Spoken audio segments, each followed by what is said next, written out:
In this next segment, Dr. Louissaint and Majida dive further into how overthinking and disconnecting from intuition influence everyday life. Right. It's so funny and it's so common. I mean, it's a common sense, but it's not as common. Right. Most people, they are living their life in the past and thinking about the future. Right. When the present is the gift.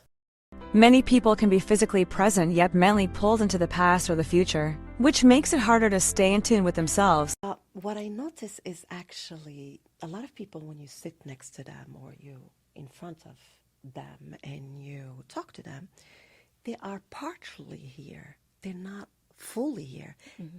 They are physically here, but they're thinking about what's next, what they're going to cook for dinner, what they're going to... Right. So are they in the present? They are either in the future or in the past. Oh, that person told me this. And you are with someone. Yeah. And you're missing out on this opportunity because the present is a gift, is an opportunity. The mind isn't present. Constant phone use and social media pull people out of real moments and into distraction. When the mind isn't present, what's really taking up a lot of our energy and our space in our head nowadays is social media. Everybody walks around with their cell phones. Please don't get me started. I've been to restaurants where people are on dates and each person is looking at their cell phone. They're not present because they're so into... How can they be? In their phones, right? And scrolling along. And you know what's funny is that they seem normal about it. Oh, no, it's become the norm now. It's become the norm, right? I am actually, people look at me because I don't have a phone. I rarely have my phone with me. Mm-hmm. And they look, is she okay? Right. She's not in. She's not in the trend. But important signals or opportunities can easily be missed. Presence also shapes how we read body language and genuinely see the people around us. We're talking about this in just a simple interaction with friends and relationships. Intuition can actually lead you to an opportunity, the risk that you need to take, but you're so scattered, you have so much going on, so much distractions that you can't focus on what's happening in the moment, so you miss opportunities. That's something I talk to my students often about, and I'm constantly reminding them that to read body language, there's a lot of basic things that you need to teach students about communication. Your students are lucky.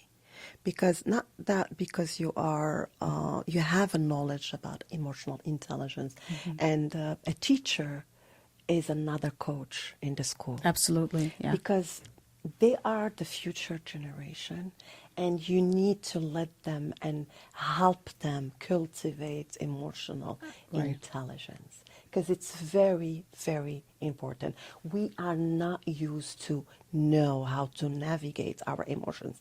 I'm not saying that an emotion, bad emotion or a good emotion, or positive emotion or negative, they're both the same. Absolutely. You need to know how to navigate them. Right. Because as Rumi said, and I love this poet, this philosopher, I think he is amazing and he's my favorite author because he brought so much wisdom. And he said in one of his poems, I will tell you a small fragment, he said, the dark thoughts, the malice, welcome them at the door, invite them in, right? Be grateful for whatever comes your way, as it is a guide from beyond.